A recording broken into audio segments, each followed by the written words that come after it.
Predict, pick, and prevail in your fantasy football leagues with Nick Giacobbe and Nick Cap. From breakouts to busts, superstars to sleepers, these are the guys that will help you achieve fantasy glory. This is the PrimeTime Fantasy Podcast.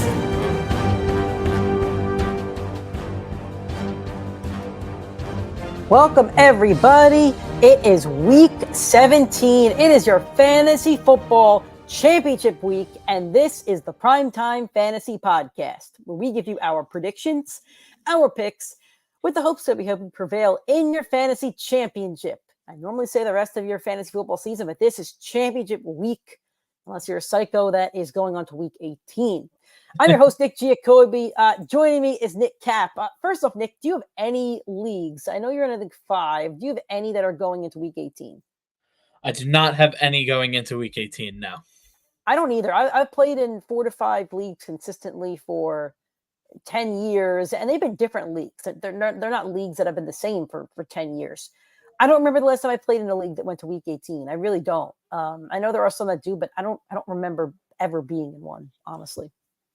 I think I was in one a while ago, but I mean, the amount of teams that rest high-level players that are locked into their seed, it ruins the championship. I mean, imagine going the entire season and then you have Patrick Mahomes and the Chiefs say, oh, we clinched the 1 seed. We're just going to rest him in week 18. Doesn't mean anything. Yeah. You know? Yeah. It does at least look like, I think this year nobody will be resting. I know that, like, you know, 49ers, for example, that they'll have to play the Rams week 18 to preserve their 1 seed. And I think it's kind of the same. I think if the Ravens win this week, they clinch the 1 seed. Yep. But even if they clinch the 1 seed, you remember when Lamar won his MVP, you know, 6 years ago, it feels like 5 years ago, they had the 1 seed and they rested their guys for 2 weeks and then got punched in the face by Derrick Henry. So I don't think Harbaugh would do that again. So it'll be interesting, but anyway, you definitely don't want to be playing in week 18 if you can avoid that. So, but we'll be here to the best of our ability to help you guys out this week and next week. Hopefully, you all took our advice, and hopefully our advice helped and brought you to your championship. I know we gave some good advice and bad advice for sure. Hopefully, you all listened to it. I think we told everybody to start Amari Cooper on Sunday, so hopefully listen to that one. So we'll talk about all of it. Nick is very successful this fantasy season. He keeps on rolling on. If you want to kind of update people, you can. But I mean, I don't think there's any updates since last week, except for you're now in your championships instead of semifinals. And you basically locked up the points in our league as well. It would take an insane. I think you're up 200 or something like it. It would be something a little less, really wonky. You would need your entire roster to get hurt and Joe's team to kind of just obliterate. Yeah, pretty much. I'm in 4 leagues. I'm in 3 championships out of the 4 leagues. This is by far the best fantasy run I've ever had in my life. So we'll see how it ends. There's still a lot that could happen, but you know, one game now, it comes down to the last second, and we'll see what happens. I mean, I've been happy with my team all year. Can't complain anywhere. Looks like most of the guys will be healthy. Might be missing Waddle and Chase in one league, and Josh Jacobs has been out for a couple weeks, and Ramondre, but outside of that, pretty much all healthy around the board for the rest of the guys. Yeah, and Nick's having the year that I had 2 years ago. It's rare. It's rare that you hit on everything. No matter how much research you do, how many it's tough. Yeah. Unfortunately for me, I have unhappy updates. The one league I was still in my playoffs with, I got bounced in. I put up a really solid 140. The opposing matchup put up like 101 and 80 or something. So I'm the second highest scorer on the week. Unfortunately, I got McCaffrey on Christmas night and lost by 5 points. I was up less than a point when the Niners were down like 20 points in the third quarter. And I thought they might pull him. I was praying. They did not pull him. So that's unfortunate. But so Deshaun is in the 3rd straight championship in the league that I'm in with him. It's the same matchup for 3 straight years, I believe. Wow. And it's consistency in this league, like consistency of yours truly having the best record, the 1 seed, most points in the league, and getting bounced in round 1 by the 8 seed. Consistency sucks a lot. So Fantasy Championship Week. Let's do it, guys. If this is your first time listening to us, thank you so much. We have a show every single Tuesday that will go live for at this point. That show is on YouTube, Instagram, and Facebook. That show then gets uploaded to all of our audio streaming platforms the next day. So Wednesday on iTunes, Spotify, Google Podcast, Anchor, anywhere where you get your podcast, you could find us, the Primetime Fantasy Podcast. Please subscribe, give us a 5-star rating, and a review if your platform does that. We then do a second show. That's our live show, Sunday mornings, 9 a.m. Eastern time. That is where we give you your fantasy football advice, your start sits, answer your questions right before kickoff. Me and Nick haven't exactly talked about it yet, but I think we'll be live this Sunday at some point. Probably will be around 9-ish. We'll let you guys know if there's a change for that. That's probably will be the thing on New Year's Eve for New Year's Eve special. And hopefully you guys will ring in the new year with a fantasy football championship. Follow us and interact with us on all social media platforms, iTunes, Spotify, Google Podcast. I'm sorry. I am going through the plugs for the podcast. Follow us on social media, PrimeTimeFFPod on Twitter, TikTok, Instagram, Facebook, and YouTube is Primetime Fantasy Podcast. Twitter is the absolute best place to get a quick response from us, whether it's to know what time our show is, if you need to make a trade, a waiver wire pickup, etc. So we'll answer this one real quick. Aiden asked, what's your prediction for the Lions? We don't really talk a lot of normal football questions. We'll do a quick one here. I think they'll have a top 3 seed, but I'd be worried about them in the playoffs. I'll kind of leave it at that. Yeah, I mean, I think they're going to get a tough matchup regardless. You're probably looking at a Rams matchup in the first round, which could bode very poorly with Matthew Stafford returning to Detroit. Outside of that, I think that they could pretty handle. I could see Detroit struggling in most of their playoff matchups. My Seahawks would be a tough matchup. We played them in a shootout week 2 and we won. That'd be a tough matchup for them. I think the Lions would win that, but it would be a tough matchup. But Goff and the Lions have been really good at home. So the higher seed that they can get, the more home playoff games they can get, the better. If they can lock up that 2 seed for the rest of the year, I mean, that would be the ideal situation for them if they can't get to 1 and pass San Fran. Yeah, they can lock up a 1 seed as well. So first off, thank you for joining us, guys. You could ask us questions in the chat, so I would do this live, but we're going to start things off with your waiver wire for week 17. And as me and Nick have kind of said for the past few weeks, there just isn't a lot out there at this point. Maybe you're streaming. I mean, we have to win injuries. Maybe you have to stream a quarterback or a tight end. That's where this will really help. So look at our quarterbacks here. First up here is Derek Carr, owned in 30% of leagues. He is going to face the Bucks. This is a big divisional matchup. The Saints are 7-8. The Bucks are 8-7. This is a very, very important game, Nick, for the division. We have Jake Browning, somebody Nick's been high on. He's owned in 43% of leagues. He's facing off against the Kansas City Chiefs. I think the magic kind of ended there. Gardner Minshew, he's owned in 23% of leagues. He'll be hosting the Raiders, who are kind of flying around on defense. Joe Flacco and the Cleveland Browns. He's facing Nick's New York Jets on Thursday night. I don't think they clinched a playoff spot yet, did they? Cleveland, no. Technically, no. I don't think so. But they're almost there. And then Nick Mullins is the last one on this list, and he'll be facing the Packers at home on Sunday night. So, Nick, I want to get your thoughts. I'll let you give your thoughts first, and then I'll give my funny little tidbit. I mean, Joe Flacco revenge game Thursday night sounds kind of appetizing, but the Jets have been against your Jets defense. It sounds appetizing of the bunch. I mean, most of these guys have really tough matchups, honestly. I don't like Derek Carr in a division matchup. He got beat up last time he was playing New Orleans. Obviously don't predict injury or an early exit, but we'll see what happens there. That's always a tough one. Jake Browning's been on an insane heater. I mean, I've been behind him for a few weeks now. He's probably, if I had to guess, the best quarterback on the list. Last 4 weeks, you're looking at 25, 24, 20, and 16. And this week, Cincinnati is going to be going into Arrowhead. Not the most ideal matchup. No. But if you get Jamar Chase returning this week for there, you're going to see Snead guarding him all game, and then you'll have T. Higgins, Tyler Boyd, a lot of playmakers on that team. So I would probably go Browning and Flacco just for being the 2 most talented. I don't really like the rest of the board. Yeah, I actually don't like that Jets matchup. Your Jets is a tough defense. I don't love that. And Flacco's going to come down to earth at some point. I mean, there's nobody really here that's appetizing, like you said. Gardner Minshew has a good matchup, but he had a good matchup last week as well. They really should beat the Raiders, and they kind of need to get into the playoffs, but the Raiders are playing really good defense, and you kind of don't want that. Two guys on this list I want to talk about here, Derek Carr and Nick Mullins. So last week I got scared of Derek Carr. I dropped him and played Nick Mullins. That 8-point swing lost me the semifinal. I think the best quarterback on this list is Derek Carr. And I think that's why I'm kind of leaning a bit towards Derek Carr. Now, I don't love the matchup at all. I really don't, especially it's at Tampa. But it's a must-win game. I know a couple of these are must-wins, but that's the best quarterback on arguably, I think, the best team. The Bengals probably, but I'm still not a Jake Browning believer. I think I might lean Derek Carr here. Nick Mullins, I think, actually is the most favorable matchup, at least according to Fantasy Pros for sure. But the Packers divisional matchup and the Vikings at home, they need to win that game as well. I think Also, I would rank. What'd you say? No Hawkinson for that game. No Hawkinson yet. I think if I was ranking them backwards, I want Flacco at 5, probably Minshew at 4. I mean Browning at 4. I don't want to play Jake Browning against Kansas City. Minshew at 3, and then I'd probably go Carr then Mullins. I think I would just flip them like I did last week. It's very tough. You're really playing a crapshoot here. Moving on to your running backs.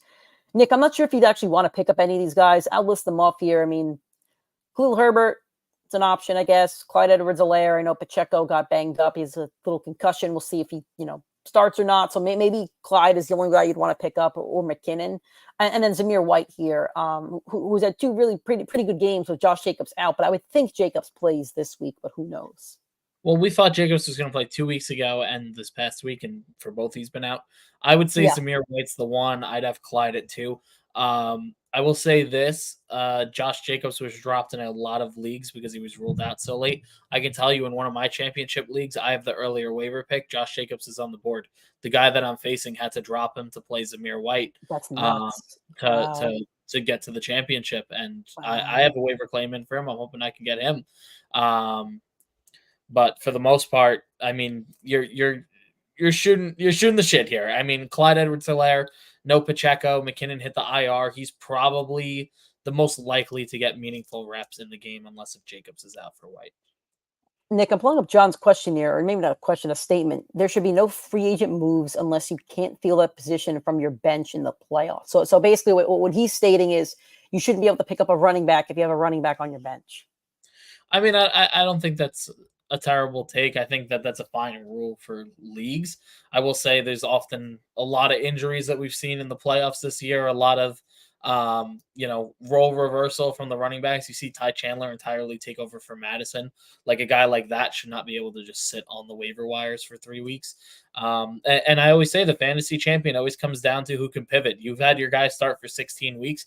He averages 10, 12 points per game. It's your job to know that, hey, this guy on the waiver wires, his matchup's going to score him 20 points and win you the championship. So I have a different take. I think it's always comes down to the team that pivots the best. But if it's a league with a deeper bench, I think that's totally fine. I was going to say, I think you need a 10-man bench. I think you need at least a 10-man bench if this is going to be the rule in your league.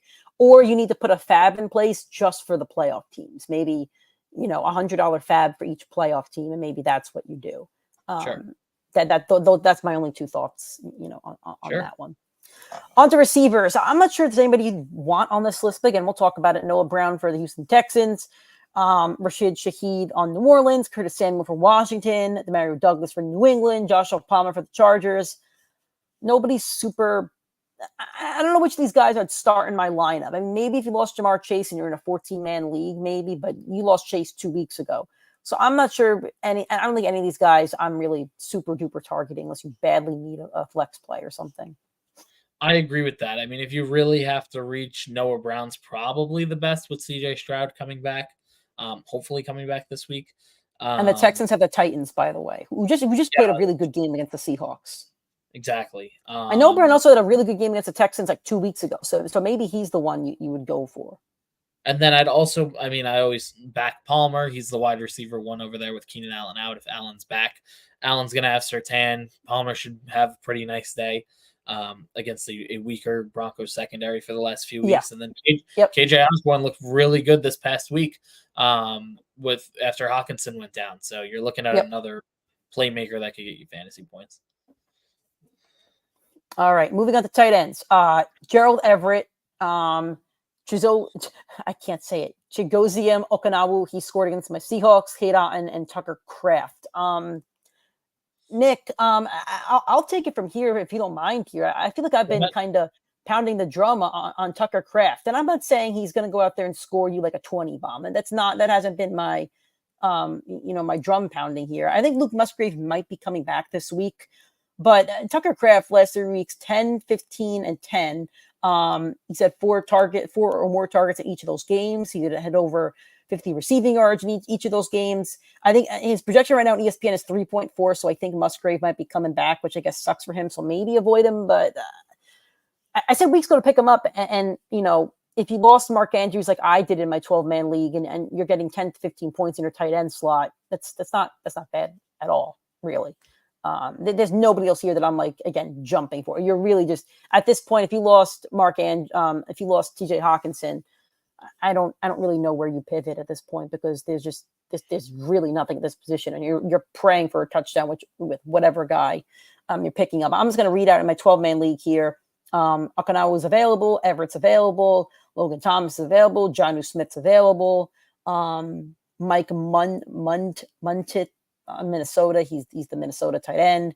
I mean, I don't know where you want to go with this. What do you think?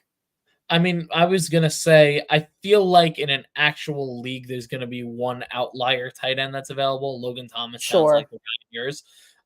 If none of those are available, I would probably pivot to whoever TJ Hawkinson. I wouldn't want Logan Thomas. He has San Francisco this week. I'm just using that as an example. Okinawa was actually not a bad one here. You're looking at last 4.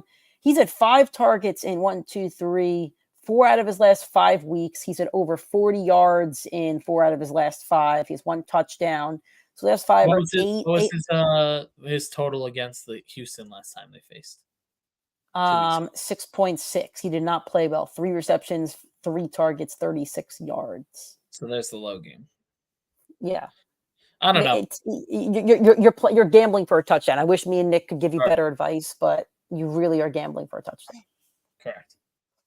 All right, defenses. Nick, I'm sure you've stashed defenses for the last few weeks, so I'll read off some here.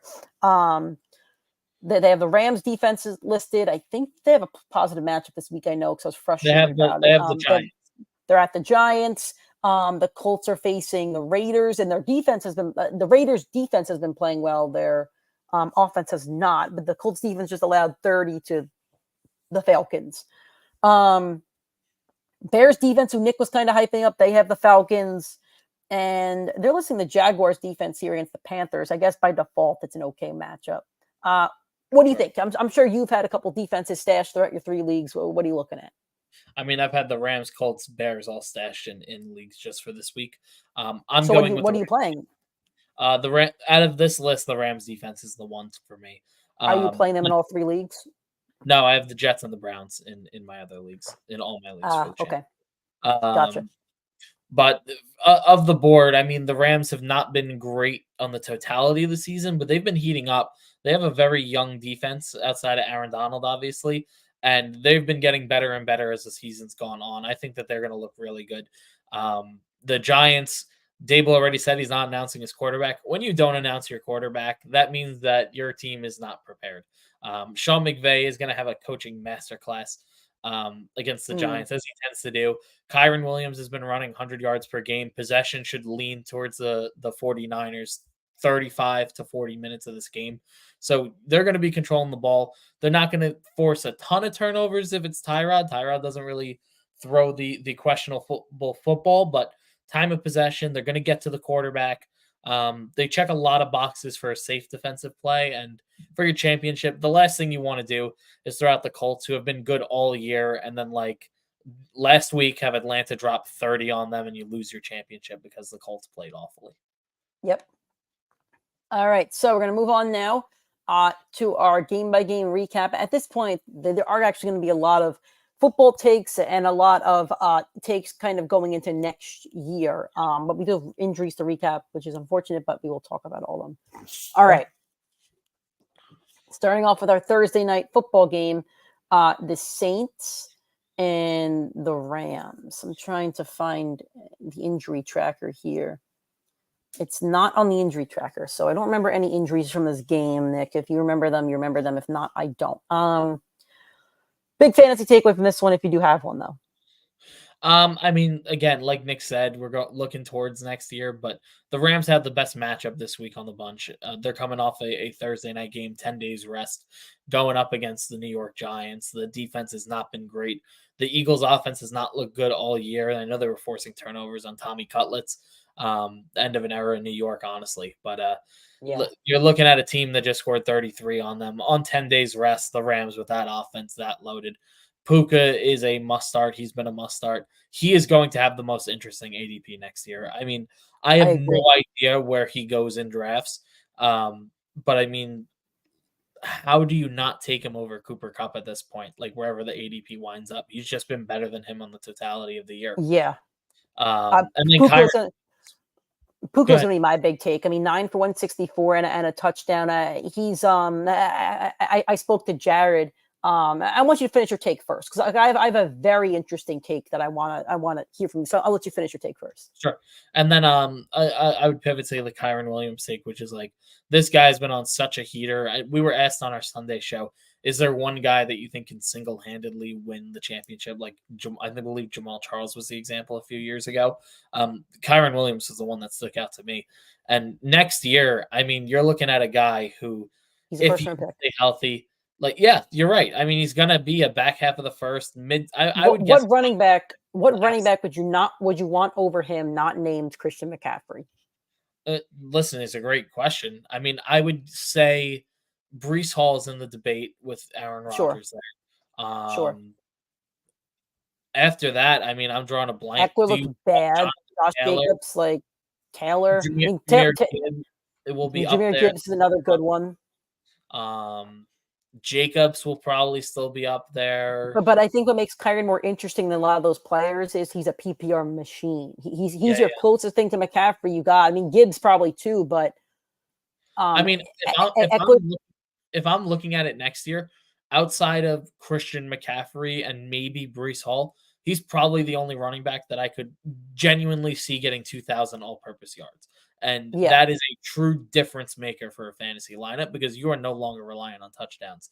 And the Rams team is heating up. I mean, we thought they were all going to go full rebuild. They're going to finish with a 6 or 7 seed in the NFC and go into either they can compete, Philly or Detroit. They can compete against any single one of those.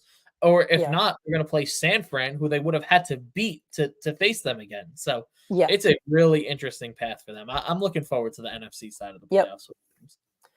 All right, here's my take, Nick. You should tank your week 1 matchup every single year, and here's why. Jared, who's in our championship, I think he lost in week 1. I have to go back and look at it, but he got the Puka Nacua sweepstakes. I know in another league that their settings weren't correct, and the waivers were not rolling to where you go back the line. They were rolling where you get all your first picks. So one person got Kyren and Puka. So, hand up here, started out 7-2 and finished 7-7 in our league. Do you know the difference my team has with Puka Nacua on it? I'm probably right against you next weekend if I have Puka Nacua because my flex spots were my biggest frustration down the stretch. Adam Thielen stopped producing. I threw Tajay Spears in there a couple weeks when Taylor was out, or Montgomery, like whoever. Like that was my frustration. Sure. I think you should tank your week 1 matchup most years because I feel like most years there is a waiver player that you want and somebody's going to win your waiver sweepstakes after week 1, 2, or 3. Justin Jefferson, there's always somebody. So maybe not week 1 every year, but there is a week every year that will benefit you being at the bottom and can propel your team to go to the top. I mean, the year that I won the most points in our league, I dropped Justin Jefferson and got him back off the waivers. I guess I think I was like 1 and 2 or something. I think I was like 1 or 2 and something like that. And my points were super high through 3 weeks, but I was 1 and 2. So I'm just saying it might not be the worst idea in a league where points don't matter, just to consider tanking week 1. It's crazy. I know it sounds crazy, but I would disagree on the fact of tanking, but I would say you gotta be a smarter shark during the waiver wire and be willing to cut your ties sooner. I always say on the back half of my fantasy drafts, I hate drafting rookie running backs and receivers because if they don't hit in the first 4 weeks, you're gonna want to cut them, or you're gonna say, oh, it's gonna get better as the season goes on. But for me, I'm more willing to take a veteran where it's like, all right, he's either going to bounce back to who he was, like an Adam Thielen. I was not in on Adam Thielen, though. But if he sucks after 1 week, 2 weeks, I'm more than fine cutting him for a Puka Nacua or a Kyron Williams. I don't want to trust the Right. name of like I'm willing to make that pivot. And I think you go back to a further point of be prepared to make the pivot if you need to, because that's who wins. We always say during the draft and all our draft preparation, like, yes, drafting Tyreek Hill, Josh Allen, CMC, the player one at their position is a huge deal. No question about that. But that's not the guy that typically goes to the championship. Maybe that's a bad example with CMC this year, but Yeah. for the most part, you win your season on the waiver wire. You do not Yep. win it at the draft. Yep. All right. Next game. Let me go down the list here. I think it's whatever was on Saturday. Bengals, Steelers. George Pickens, man. I mean, he was disappointing for a good chunk of the back half of the season. But I was high on him before the season. 4 for 195 and 2 tutties. If you played him this week, you're probably in your championship, unless you're like me and got McCaffrey when you didn't have your starting quarterback or tight end playing. My takeaway is still going to be Jake Browning, and I've been on this whole Burrow's a system quarterback. And listen, maybe Burrow wins this Pittsburgh matchup. Burrow has always struggled against the division, but Browning put up another 300-yard game, and T. Higgins looked the best that he's looked all year without Jamar Chase. So Cincinnati's offense, I know they could not punch it into the end zone multiple times, and you had a few Browning turnovers in there, but that offense can still roll as long as you have a good decision maker at quarterback. And Browning, he's not the quarterback today or on Saturday that he was for the few weeks prior, but he's been not a breath of fresh air, but he's not been as big of a downgrade at quarterback as you've seen with like Aaron Rodgers and Zach Wilson or something like that. So this Cincinnati offense rolls, and it'll keep rolling no matter who's back there. Yep. Yes. So, I mean, I already gave my takeaway. So, by the way, I have no injury updates at all for these Saturday games. They're just not on the document for whatever reason. Bills, Chargers. Bills almost blew it. That would have been very, very bad. But they did not blow it. However, Stephon Diggs, you're a Diggs owner. I think you got to kind of talk about this. Is in the playoffs, he's disappointing for sure. Oh, I agree. I mean, listen, this is now 6 games in a row or 5 out of 6 games where he's under 7 fantasy points. I mean, he has been one of the biggest letdowns on the back half of the year, but he's still going to finish the season as a top 10 receiver, which is the crazy part about all of it. Yeah. For me personally, I mean, I drafted him because I knew I wanted Josh Allen in the second round. I wanted that stack. But man, I mean, he has been a major letdown for a first round draft pick. You needed him to heat up. I'm sure a lot of teams lost that had Stephon Diggs. It's not, it has not been a pretty sight for him. And we're going to see where he comes back next year. You can tell watching the games, he's mentally checked out. I didn't take a look at his snap share this week, but 2 weeks ago, it was like the lowest it's ever been as a Bill. Wow. I believe it was around 60 to 70% snap share. So they were pulling him out of the field a lot. I know that they were resting him a lot because when they did running plays, they took him out a lot. And they could not stop James Cook on the ground. So we'll see what happens this up and coming week. We'll see if he bounces back. We'll see what he looks like in the playoffs. I've been saying it all year. Well, not all year, but for the last few weeks. I still think Buffalo's going to the Super Bowl. I still think that they're going to contend. I don't think that there is a team outside of Baltimore that you can say is hotter in the AFC right now than they are. So I think that you're looking at a very scary football team, period. Yep. My only other takes here is that Gabe Davis had one of his Gabe Davis games. If you did start him, good job. 4 for 130 and a touchdown. Yeah. My other take here is just the fact that you can't start any Charger comfortably right now, including Austin Eckler. Joe, I see your question. We'll talk about that when we get to the Dolphins game. So next game I'm going to move on to here is Colts Falcons. My hatred of the Colts grew this weekend. as I bet the Colts and they ruined my parlay. I would have won a nice little $100 if the Colts had won. That sucks.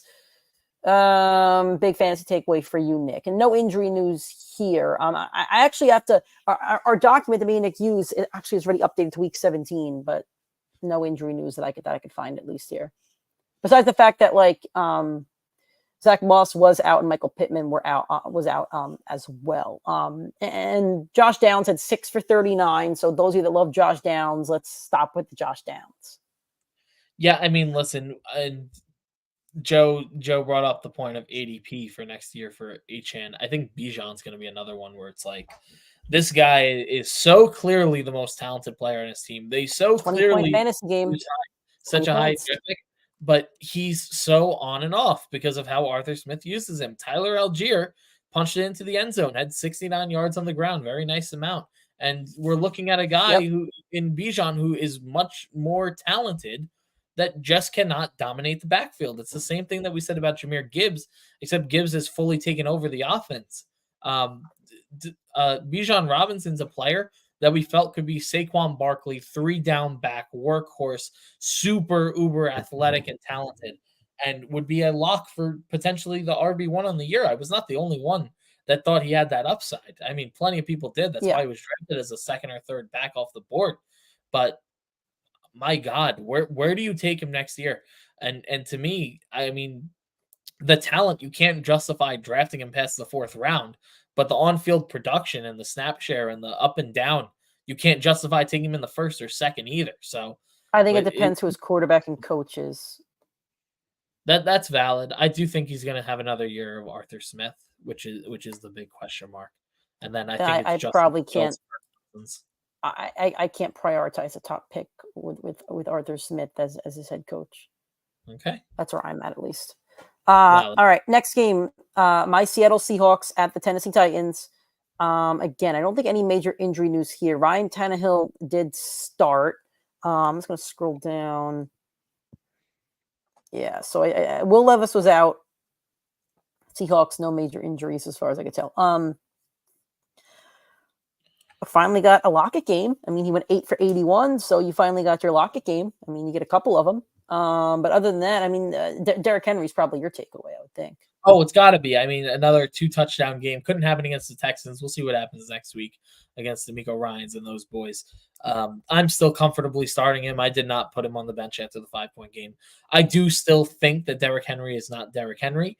And I do not think he's going to be a tight end next year. I do think that's going to be a fun one to watch, whether he has a Dalvin Cook year or whether he has a David Montgomery year, or Raheem Mostert year is going to be a fun one. But Derrick Henry is not the same rusher. He's going to be in the RB dead zone of the 3rd to 5th round next year, and will probably be a must avoid unless if he's, Chiefs running back, Eagles running back, Buffalo running back. Like, he's going to have to be a top dog back for you to take him where you've been taking him for the last 4 years. It feels like 5 years. Yep. Nothing else to say on that one, except the Seahawks just love making my heart race every single week. All right, Lions, Vikings. I mean, this is the kind of game I think you wanted from a lot of your fantasy players. I mean, maybe not Jared Goff. 250, 1 touchdown. That was not really great. And Nick Mullins had 4 picks that hurt him.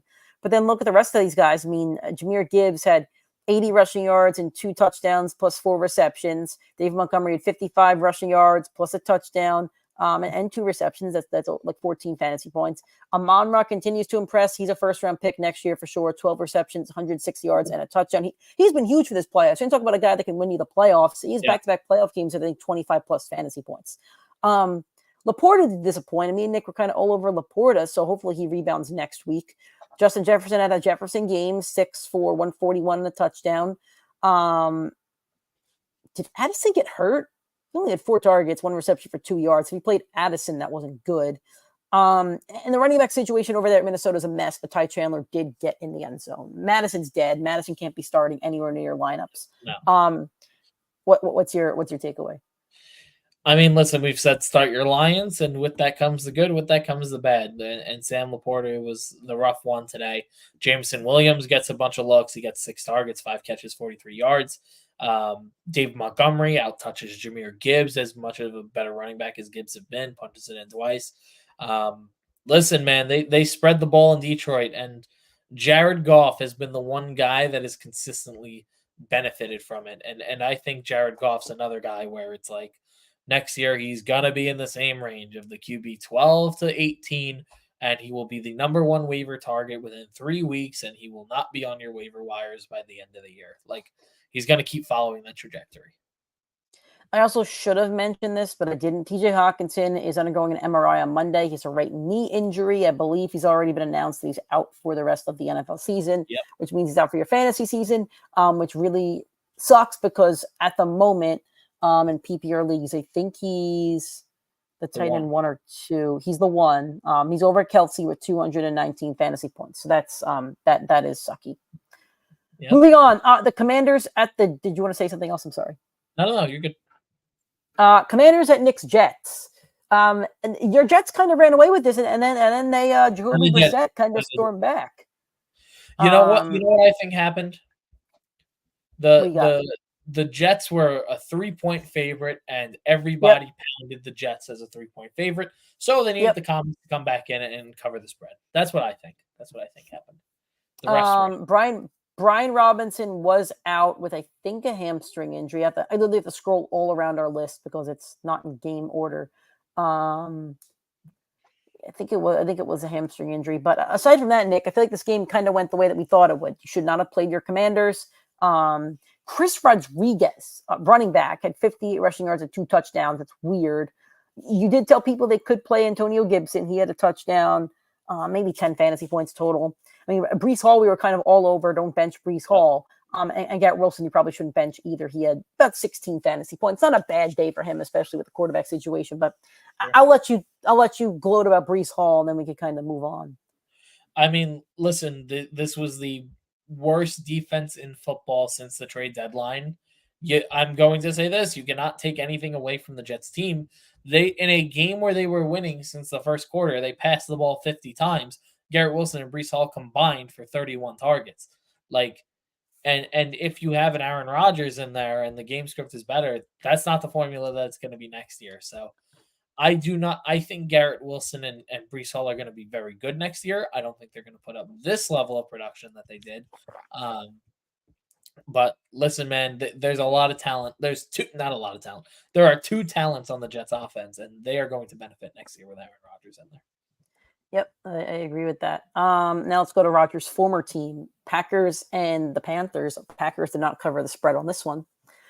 Christian Watson was out with a hamstring injury. Jaden Reed was late scratch. I forget his injury, though. Looks like Luke Musgrave, tight end, was ruled out for the Carolina game, but hopes to play next week. If he's not playing, Tyler Kraft should be a solid play.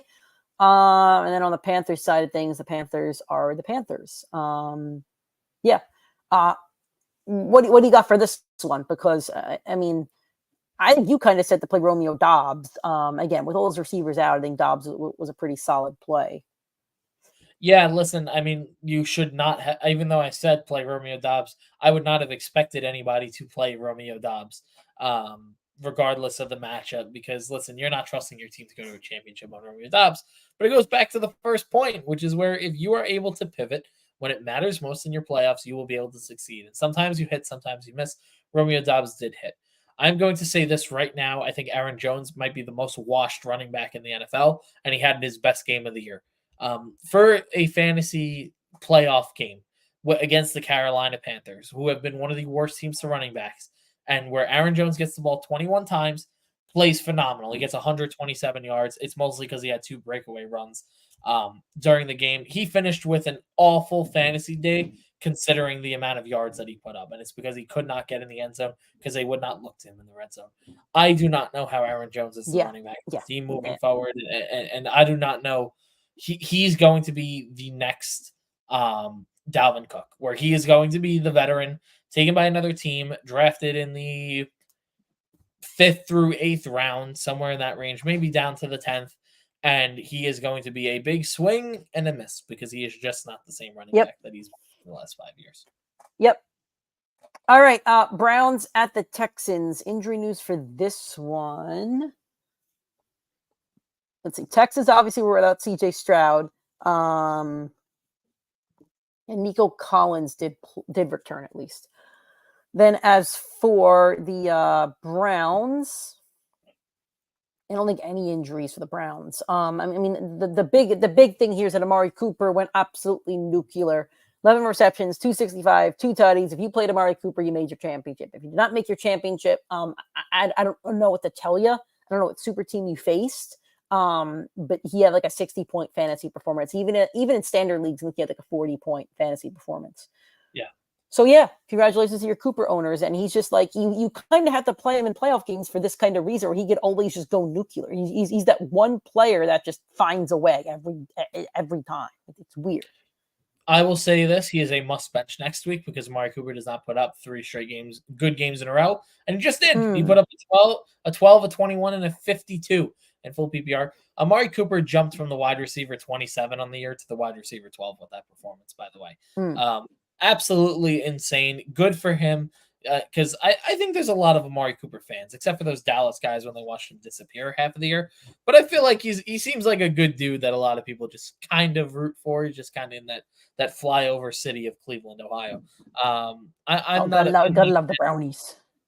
I hate the Brownies, but anyway, I got to see them on Thursday. We'll see what happens there. But listen, Flacco revenge game, New York Jets, not going to happen. But another game of 300 yards, playing like an MVP caliber quarterback. Yeah. And if Mar Hamlin was not in the situation that he is for comeback play of the year, the number 2 right now is Joe Flacco for the way he's been performing these past 4 weeks. And he's going to carry the Browns to the championship. I saw my brother reference that he thinks that this has the same feeling as when Nick Foles took over the Eagles. I don't know. A little bit. No, because Carson Wentz was the favorite for the MVP when he got hurt for the year. Yeah. Deshaun Watson was maybe the favorite for the next player to go to jail. That's about it. He was not playing any better in that quarterback situation. But the Cleveland Browns defense is legit. I know that they gave up a couple touchdowns near the end to the Texans. I think that these are 2 very good and relevant fantasy teams, and they're going to be a fun conversation next year between Nick Chubb, Jerome Ford. Obviously the Texans. I mean, you're going to be talking about a big sophomore breakout with Tank Dell next year with this offense. Like D'Amico Ryan's really up for coach of the year. A lot of good takeaways, I think, from this one more than others.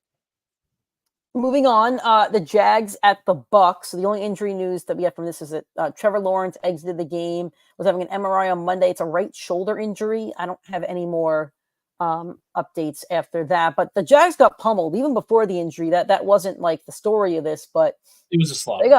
They got punched in the throat here, and it was in all phases of the game. Rachaad White, who I've been telling people to start, almost 40 rushing yards at 39 and a touchdown. That's already, a 10-point day. Then he had 6 receptions for almost 40 receiving yards. Look at another like 22-point game from Rachaad White. I've been pounding the desk. I will tell you this, Nick. I did say Rachaad White over Jonathan Taylor this weekend, and I think he did outscore him. Evans was awesome as always. 7 for 86 and 2. Godwin had a Godwin kind of game. 6 for 78. That's kind of what he's been the entire season. And on the Jag side, I think I kind of said that Evan Ingram and Calvin Ridley could both kind of fill the void there, and they both did as well. Calvin Ridley had a 25-point fantasy day. He bumped me out of that league. And Evan Ingram just continues to be awesome without Christian Kirk. 10 for 95. It's a 19-point day from a tight end. ETN's the one that probably lost you if you played him or Trevor Lawrence. And Baker deserves his flowers too. If you picked up Baker, like I think me and Nick both said, pick up Baker right around the time that Burrow went down.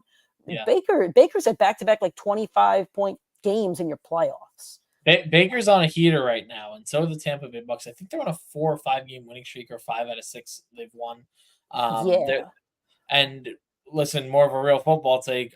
I don't feel so great about those NFC East teams, and I don't know who's going to have that 5 seed.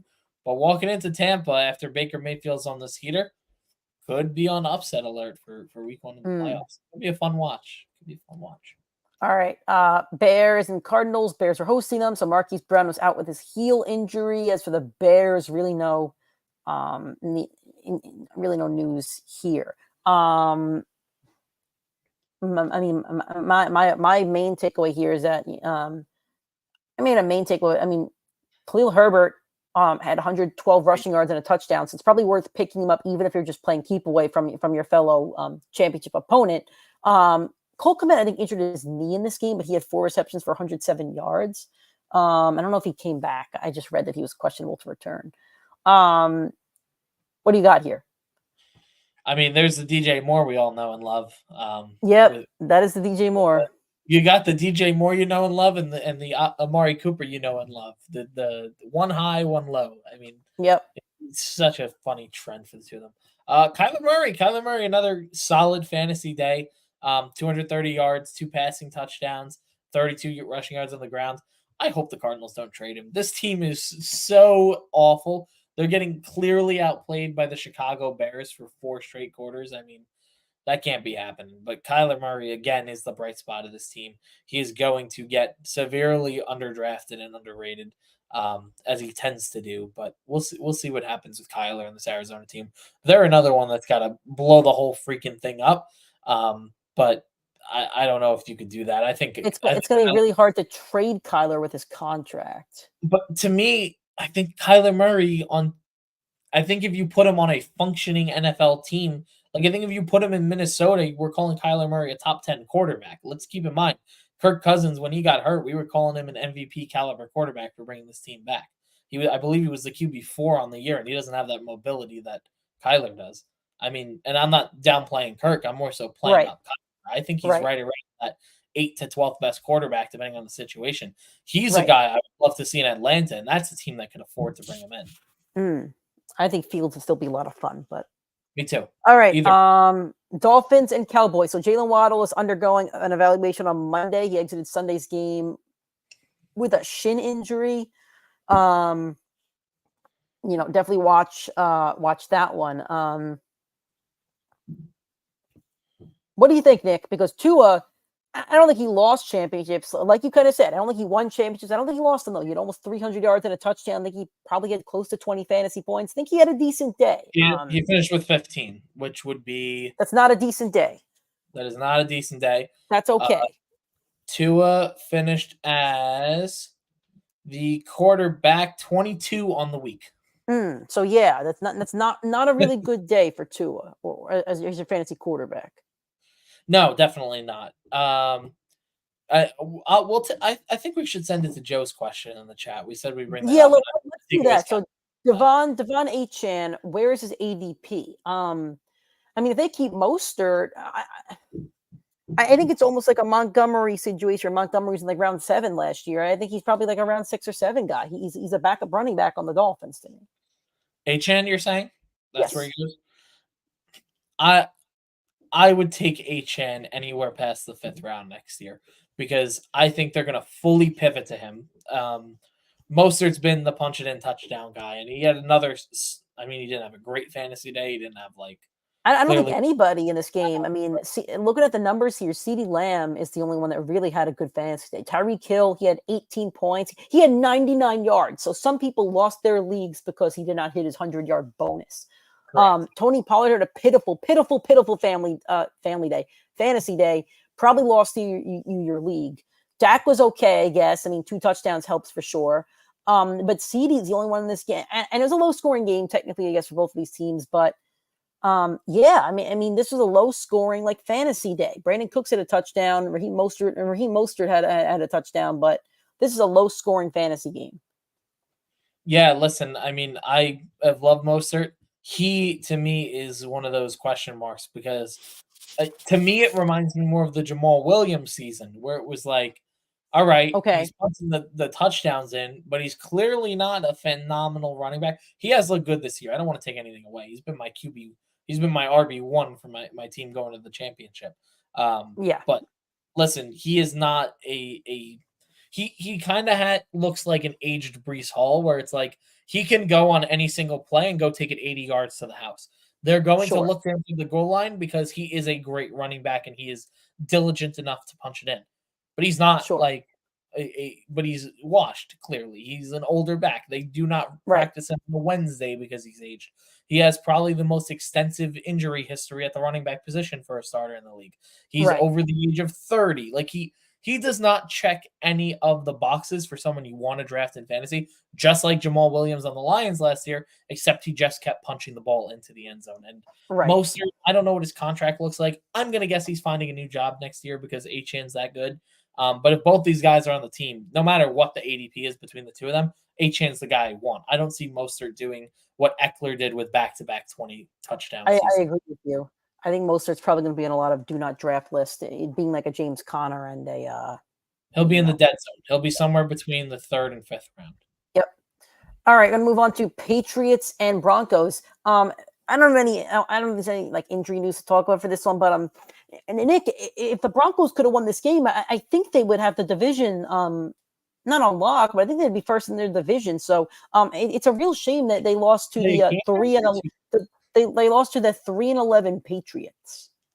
Well, listen, I mean, they keep losing these games, and I know a lot of people saying, well, they should have won this one. Well, they also should have lost that one. I mean, they have just as many games where they won barely in a matchup they probably shouldn't have as they do games that they won. And listen, they had a very hot 5-week stretch. They beat Kansas City. They beat Buffalo, two of the best teams in football over the last 4 years, two of the top 3 quarterbacks undeniably in football. So, you can't take that away from them, but you could also point out the fact Denver could beat anybody in this league, probably outside of San Fran and maybe Baltimore. They could lose to everybody in this league, and we've seen it multiple times this year. They've lost to the Jets. They lost to the Patriots. I mean, Sean Payton has done a masterclass of a coaching job with this team. It's not good enough. The personnel is not good enough on this team. And Broncos fans may want to hear this, may not want to hear this. Russell Wilson will not be your quarterback next year. I don't think it's going to happen. I think they're going to take the cut. They're going to cut him this year because they'll have more guaranteed money 1 year later. They're going to have to pay him another $40 million. So you're either paying the extra 40 or you cut him and you don't pay it and you figure out the quarterback position. They have too much to rebuild. They just traded the 1st-round draft pick for Sean Payton. They can't draft young enough talent to put around a veteran quarterback with that salary. So they are going to have to pivot at quarterback. I mean, it's blatantly obvious. There's just not enough talent on the team to just stick with the $40 million contract. So Inflexive 2K says he has the KC defense. Should I stream the Jags, Rams, or Texans over KC? I think you could stream the Rams.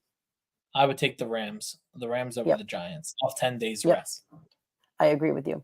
All right, Monday football on Christmas Day here. By the way, in that Patriots Broncos game, I don't think anybody really had a good fantasy day, so I'm moving on. It was very. I mean, nobody should have had a good fantasy day. So, Raiders at Chiefs. Surprising game for the Raiders here. Aiden O'Connell, I don't think threw a pass in 3 quarters, and they won. So your pass catchers had a terrible, terrible day, including and Nick's favorite Devontae Adams, but Zamir White had 145 rushing yards. Pacheco got banged up, had a bad day. Rashee Rice was not the savior we thought he could be, and Travis Kelce is arguably busted the year next to Tony Pollard and like maybe and Eckler too. Those are probably your bust of the year. And that I'm not going to pound the drum anymore. Like it sucks. It sucks. He's slowed down. He's aging. There's nobody else on that team to open up the field for him. Kelce might be the 3rd tight end off the board next season. I don't think he's going to be 3rd, but I think he's still going to go 1 because of the name, but I don't think he should. But listen, I mean, he can still finish as the tight end 1 having missed the game, which is the crazy part about it. So full credit to him, but he is not the same player. I agree with you there. Listen, man, the Raiders know how to run the ball. This is another time where they had to fire coach mid-year, and he is transforming the team around. I forget their coach's name. It's slipping my mind right now, but do I hope they stick with him because this team has been very much better. I know they did not complete a pass after the 1st quarter, but listen, you beat the Kansas City Chiefs. The Raiders do not beat the Kansas City Chiefs ever. So this is a monumental win. And Zamir White, obviously the highlight of this team, 145 yards on the ground. Absolutely phenomenal game from him. No offensive touchdowns for the Raiders. So like we said, I mean, the Kansas City defense is loaded and the Raiders offense is loaded outside of quarterback. They're probably another one in that Kyler Murray, Justin Fields sweepstakes because they have too good of a record to get one of those top quarterbacks without moving up with a starter. And I think if they don't land one of those quarterbacks, I still think Devontae Adams is going to want out. And I don't. Did Josh Jacobs get a contract before the year, or was he one of the guys that they used the tag on? I forget. I don't remember off the top of my head. I feel like he did agree to a contract beforehand, but he might not have. We'll double check on that real quick. But another interesting team, and I know I'm sorry we can't give you as much takeaway after 16 weeks that we have not already hit the drum on, and that you guys going to the fantasy championship know about. But listen, man, I mean, it's a lot of projecting for next year, and this is going to be another one of those teams where it's like, who's your quarterback? Because you got a lot of talent and a lot of guys that should be drafted that might not be where they should be because of their quarterback situation. Yep, I totally agree with you. All right, moving on. Giants at the Eagles. This should have been an Eagles pummeling, wasn't really. Your Eagles did okay here. AJ Brown had 14 points, not great. Devontae Smith had 20 points. Dallas Goedert came to life with 14. DeAndre Swift had close to a 20-point day. And Hurts had a pretty decent day. And the Giants were the Giants. Saquon had a decent enough day. You probably weren't starting anybody else. Yeah, pretty much. Tommy DeVito, Tommy Cutler. We're going to have to figure out what's going on with him next year because he belongs in New York. I'm offering happily the New York Jets to sign him to back up Aaron Rodgers next year because he looked like a better quarterback than any of my Jets quarterbacks. But yeah, I mean, listen, we're gonna see what happens with these teams. You can't take much away from a division, not pummeling, but a probably the best game, definitely the best game for the Eagles in the last 4 weeks. Yep. And then your Monday night game, I love this game. I'll be honest with you, besides the fact that McCaffrey just like did me in, that stunk big time. But aside from that, awesome game watching the 49ers get whacked on Christmas. That was really fun. Fantasy perspective, Zay Flowers, awesome game. If you guys started him, Isaiah Likely, I mean, nobody else in the Ravens really had an awesome game. Lamar did, but that's really it. For your Niners, it was McCaffrey, it was Kittle, and it was Ayuk. It's always 3 out of 4, and we say that all the time. You have to play all 4 of them, but it's always 3 out of 4. But if you started Purdy, you probably lost. Yeah, listen, Purdy had his worst game as a healthy 49er starter. It came in against the best team that they have faced. Listen, man, I mean, he lost the MVP award last night. 0 touchdowns, 4 interceptions. Doesn't do it. And we talked, and I have hammered the desk on this. I think Brock Purdy is a much better quarterback than Jimmy Garoppolo. I have no doubt about that. But he's not the most valuable 49er. And this is now the 4th.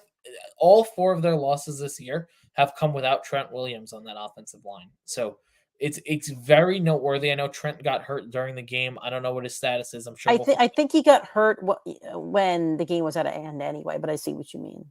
So we're not looking, and listen, they brought Sam Darnold in. I think Purdy missed a little bit of time near the end of the game, and Darnold got that offense rolling. He threw a pick in the red zone because that's Sam Darnold. I can tell you as a Jets fan, I've seen it plenty of times. I just don't see him get to the red zone often.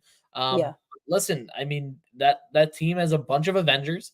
A lot of them click for your fantasy team, and I do not know. I could tell you where CMC goes next year. That's the one I can guarantee you. He's going at the 101. He's going to finish the season with close to, if not above, 400 fantasy points. The next closest running back is going to be Mostert under 300. So you're looking at, by far, the RB1 101. Probably, it might be crazy. I don't think it's crazy to say this. Christian McCaffrey is probably the greatest fantasy player of all time. And dude, I know that people might be scared with the age, with the past injury concern, and the San Fran injuries. Let's not question it next year. He has literally rosters with CMC on it. Almost 60% of ESPN teams with CMC on it are in the championship this week. That means you just can't miss for the rest of the draft, and you can lock yourself into the playoffs with CMC. And I'm somebody that did fade McCaffrey in a lot of my leagues, and that's on me. So I'd be in a couple of my championships if I didn't. So I didn't take CMC anywhere. We both said we would have taken Jefferson 101, and we both debated Jamar Chase number 2. Yeah. So. I mean, I took Kelsey over him at 103. So, yeah. Alrighty, guys. That was our show. Thank you so much for joining us. If you're watching on YouTube or Facebook, please drop a like. We'd appreciate that. Same with Instagram, I think. If you're listening on an audio streaming platform on the replay, make sure to give us a 5-star rating and a review. We'd appreciate that as well. The next time you speak to us will be Sunday, probably 9 o'clock. I'll talk to Nick about it, probably 9 a.m. for a preview for your championship week. It'll be exciting. A New Year's Eve preview. Can't wait to answer your questions and to help you guys set your lineups and hopefully help you guys win some championships. So until then, keep enjoying your holiday season. Prepare your lineups, set your waivers, and we'll talk to you guys on Championship Sunday.